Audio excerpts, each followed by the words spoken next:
that from the adab of the masjid, and from the deen of Allah, and from the ahkam of al-akhuwa, and from the development of al-muhabba in the hearts of the Muslims, is that when we come to the masjid and we come for a dars, or we come for a particular issue that requires everyone's attention to be in one place, the Prophet of Islam sallallahu alaihi wasallam, that we love, honor and respect, and we obey, if he told one of us, go over in the corner and stand on the top of your head, we're going to say ala ra's wal ayn ya Rasulullah.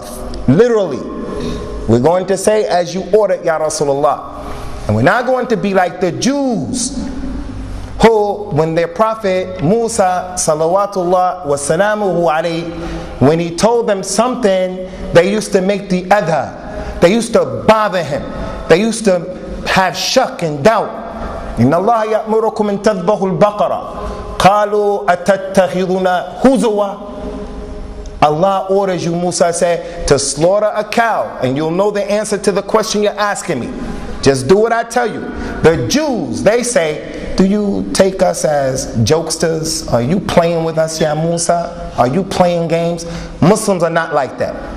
Rasulullah says something, sallallahu alaihi wasallam, we try to do the best that we can and practice in it. So I mentioned so many times now, in the masjid, the Prophet sallallahu alaihi wasallam's companions, radiyallahu anhu, when they used to come together in the masjid, they used to not sit the way we sit, ikhwani. They didn't have people sitting down here, and people sitting down there, and people over here. No, they used to try to come together, because they used to tolerate each other, and they used to love each other. And he said, you're sitting apart like that, it's from the shaitan.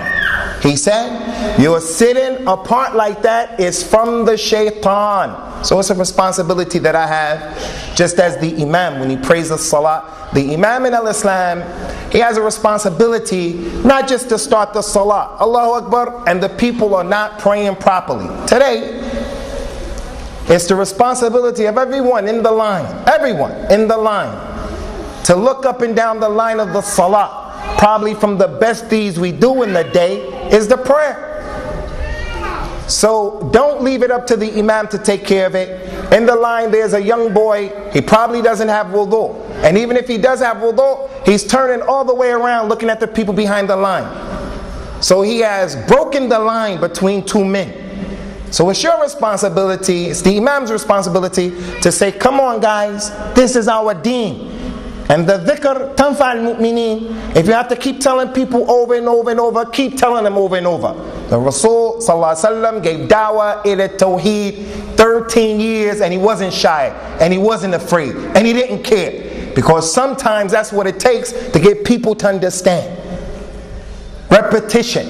So from the adab of the masjid is for us, number one, not to be shy to tell the people what our deen is saying, Muslims or non-Muslims. Number two, when we come together, we tolerate each other. This is from what will create and develop muhabba in our hearts. So we don't want to be like those people who Allah has described so many ayats in the Quran. They used to kill the anbiya. They used to make adha to the anbiya.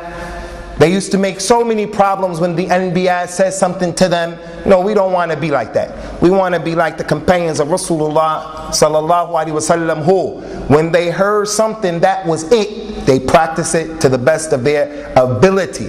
And sometimes, ikhwan, is a well-known fact, as an individual, we fall into sins. As an individual, maybe my iman is not up there, shaitan is over me, and he makes me not practice what I heard. But when I come with my brothers collectively, there's no way in the world, no way, that the Muslims all together are going to allow something that's against the deen to take place. Inna ummati lan tajtami'a ala dalala. My ummah will not have a consensus upon what is wrong.